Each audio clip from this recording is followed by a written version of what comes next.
शुभंकर मिश्रा के debate show में मनीष कश्यप पधारे थे और सारी बातें हुई कि वो बीजेपी के अंदर जो जुड़े थे उससे रिलेटेड सारे क्वेश्चंस थे। उसके बाद उसके जवाब थे। उसको सुनकर आप सब भी आश्चर्यचकित होंगे। मैं उसकी ज़बानी में ही मैं बताना चाहता हूं कि वो क्या क्या चीज़ जो है मतलब इंपॉर्टेंट जो बातें हैं वो हुई, उन सभी चीज़ों को आपको जानने की आवश्यकता है। वो ज़्यादातर जो एक तरह से उन्होंने एक तरह से घोषणा करता हुआ देखा कि 5 महीने के बाद 5 महीने के बाद 5 महीने के बाद आप जो हमें मौका दीजिए 5 महीने का, मैं 5 महीने के अंदर आपको दिखाऊंगा कि मैं जो हूँ बीजेपी में ज्वाइन क्यों हुआ हूँ। और कुछ चीज़ें ऐसी जो दिखी जिस चीज़ को हमें समझने की आवश्यकता है। जिस तरह से हमारे देश के अंदर एक पलटू राम बहुत अधिक जो है फेमस है, जिसे नीतीश कुमार जी कहा जाता है, उसी तरह से एक अन्य पलटू राम जो है वो भी फेमस हो चुके हैं। नीतीश कुमार जो पलटू राम के नाम से फेमस हैं, वो कहीं ना कहीं पार्टियों का जो है फेरबदल करके जो है पलटू राम हुए, जबकि मनीष कश्यप जो पलटू राम हुए हैं उसके पीछे का कारण है जनता से वादा किया फिर मुकर गया, जनता से वादा किया फिर मुकर गया। इस तरह के पलटू राम जो है मनीष कश्यप जी, ये पहले मैंने आपको कंफर्म करा दिया। वो जिस तरह से अपने समय काल में उन्होंने ये कहा कि चुनाव के बाद भी जो है वो उसी वे में कार्य करेंगे जिस वे में अभी वो मौजूद हैं। दूसरी बात उन्होंने ये कहा कि राष्ट्रीय अध्यक्ष जो है बीजेपी के, उन्होंने उससे जो है एक तरह से कहा कि तुम अच्छा कर रहे हो बेटा और राजनीति में आ जाते हैं और अच्छा करेंगे। ये सारी चीजें, तो इससे क्या लोगों का भरोसा टूटा या नहीं तो हमें समझने की आवश्यकता है। लोग जानता था, लोग को एक तरह से ज्ञान था कि मनीष कश्यप जो है वो कहीं ना कहीं सामाजिक लड़ाई जो है लड़ रहा है, समाज के अंदर उन राजनेताओं से लड़ रहा है जो भ्रष्टाचार को प्रमोट करता है, जो गद्दार है और जो है कहीं ना कहीं भ्रष्ट नेता है, जिसके कार्य जो है भ्रष्ट होते हैं, ऐसे नेताओं से लड़ने का कार्य कर रहे हैं। लेकिन वो आगे चल के अपने जीवन की लड़ाई में जो है मशगूल हो गए और अपने जीवन की रक्षा के लिए पार्टी ज्वाइन कर लिए। तो क्या इससे जो है भारत के अंदर, खास करके बिहार के अंदर, जिसे सन ऑफ बिहार कहा जाता है, मनीष कश्यप को, उसका ट्रोल नहीं होगा? ऐसा हो ही नहीं सकता। उसका ट्रोल अवश्य होगा और होना भी जरूरी है।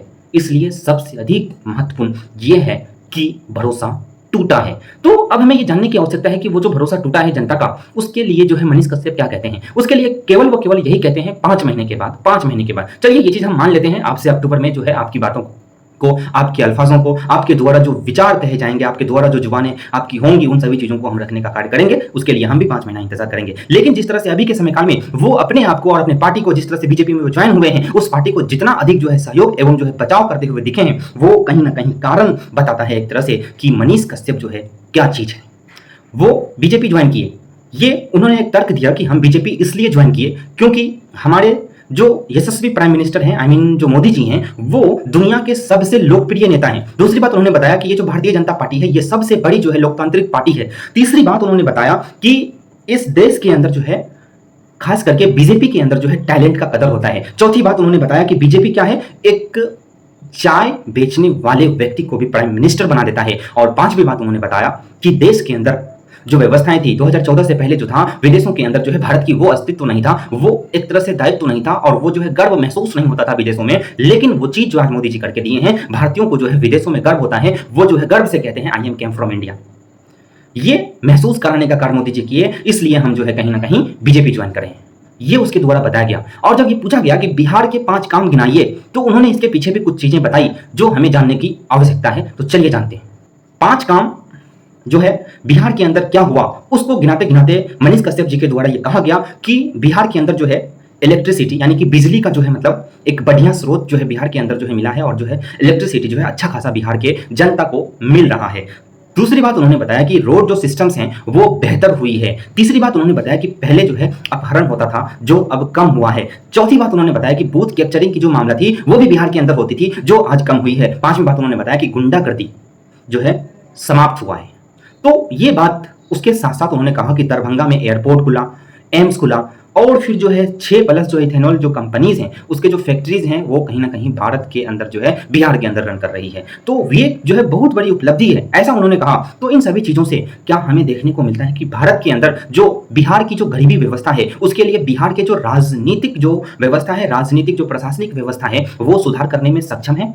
तो ऐसा नहीं है। वो एक चीज और तर्क में कहते हुए दिखे कि देश के अंदर जिस तरह से 2012 से जो है ये अल्टी पल्टी जो आ रही है देखने को कि नीतीश कुमार कभी बीजेपी में जाते हैं, कभी राजद को ज्वाइन करते हैं, फिर बीजेपी को ज्वाइन करते हैं, फिर राजद को ज्वाइन करते हैं, फिर जाकर के बीजेपी को ज्वाइन करते हैं। तो इससे कहीं ना कहीं राजनीतिक जो स्थिरता देखने को मिली है, स्टेबिलिटीज जो होती है वो कहीं ना कहीं अनस्टेबल हुआ है, जिसकी वजह से जो है काम भी जो है बाधित हुई है और राजनीतिक उथल पुथल की वजह से जो है कई विकास की जो है व्यवस्थाओं में जो है समस्या उत्पन्न हुई है। ये बात वो माने हैं और ये चीज को गलत कहा है कि इस तरह से उलट पुलट जो है नहीं होनी चाहिए।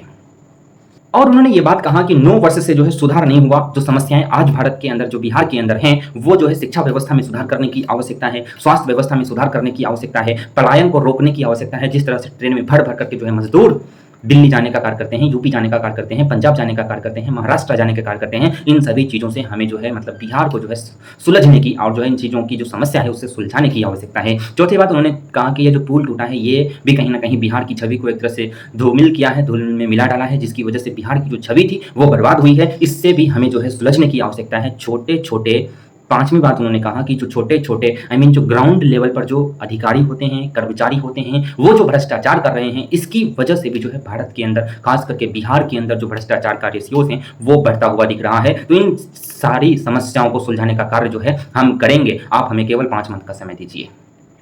कुछ सवाल ऐसे भी हुए जिसमें इन्होंने कहा कि अगले 5 साल में जो है 100% यानी कि 100% वो गारंटी लेते हैं कि बिहार के अंदर 2 स्टेडियम बनाने का कार्य करेंगे, जिसमें पहला स्टेडियम राजगीर, दूसरा स्टेडियम जो है चंपारण में बनाने का कार्य करेंगे। और इन्होंने ये भी कहा कि चंपारण में जो स्टेडियम बनाएंगे उससे क्या होगा कि जिस तरह से चंपारण में स्टेडियम बनेंगे उससे जो है बाहर से नेपाल से जो है लोग वो स्टेडियम में आएंगे और जो है मतलब एंजॉय करेंगे। तो इन सभी चीज़ों को कहने के पीछे की जो है तर्क यह है कि जिस तरह से बीजेपी में वो ज्वाइन हुए, वो बीजेपी को कहीं ना कहीं बचाने का भी कार्य कर रहे हैं। तो इस पे आरोप ये भी लगता है कि किस तरह से वो जो है बीजेपी को बचाने का कार्य किया और किस तरह से जो अपनी पार्टी की जो फेरबदल थी वो एक जो है यूट्यूबर्स से जो है मतलब कहीं ना कहीं राजनेता के और जो है कदम रखे। ये उसकी विकास की एक चरण है। आदमी कुछ भी समझे लेकिन ये एक विकास की चरण है। पहले जिस तरह से वो शक्तिशाली था उसके शक्ति में अब इजाफा होगा, ये बात तय है।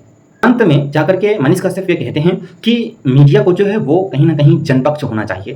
कहने का मतलब यह कि जनता के पक्ष में होना चाहिए, जनता के मुद्दों को रखना चाहिए। उसे न तो विपक्ष में होना चाहिए, न तो पक्ष में होना चाहिए, न ही निष्पक्ष होना चाहिए, बल्कि मीडिया का दायित्व बनता है कि वो जो है एक तरह से जनपक्ष हो, यानी कि उसका जो मतलब एक सहयोग है वो जनपक्ष में होना चाहिए। ये बहुत अधिक महत्वपूर्ण है। ये सारी व्यवस्था जो हमने आपको बताया, इसमें बहुत कुछ ऐसी व्यवस्था है जो मनीष कश्यप के विचारों को एक्सपोज करता है। शुभंकर मिश्रा के जो ये डिबेट शो थे उसमें जिस तरह से इन्होंने अपनी बातों को रखा और जिस तरह से इन्होंने ये आश्वासन दिलाने का कार्य किया कि आप हमें केवल व केवल 5 महीने का समय दीजिए, 5 महीने में हम जो है सारी व्यवस्था को सुधारने का पूरा कोशिश करेंगे। अगर ऐसा नहीं करेंगे तो फिर जो हम आप समझ जाइएगा कि इस पार्टी से भी रिजाइन देकर के हम जो कार्य कर रहे हैं वही कार्य करते रहेंगे। तो ये चीज देखने योग्य होगा, क्या सच में ऐसा ही करेंगे, क्या ये भी मनोज तिवारी के जैसा कुछ करने वाले हैं, ये भी समझने की आवश्यकता है। वो जिस तरह से एक बात हुई कि पवन सिंह का जो है काराकाट जो लोकसभा क्षेत्र है वहां पर जिस तरह से पवन सिंह जो है इंडिपेंडेंट कैंडिडेट है, वहां पर जेडीयू का जो है कैंडिडेट वहां पर जो है सामने आमने सामने जो उसका जो चुनाव होना है उसके लेकर के पूछा गया कि क्या प्रचार में जाएंगे, तो उन्होंने कहा कि मैं पूरा कोशिश करूंगा अंतिम तक की वहां पे प्रचार में नहीं जाऊं। लेकिन उन्होंने जिस तरह से राजनेता की व्यवस्थाएं होती है, जिस तरह से राजनेता का विचार होता है, उन सभी चीजों को उन्होंने अपने इस एक घंटा 15 मिनट के जो है डिबेट शो में अपने आप को जो है उजागर किया कि वो कितना बड़ा राजनेता है।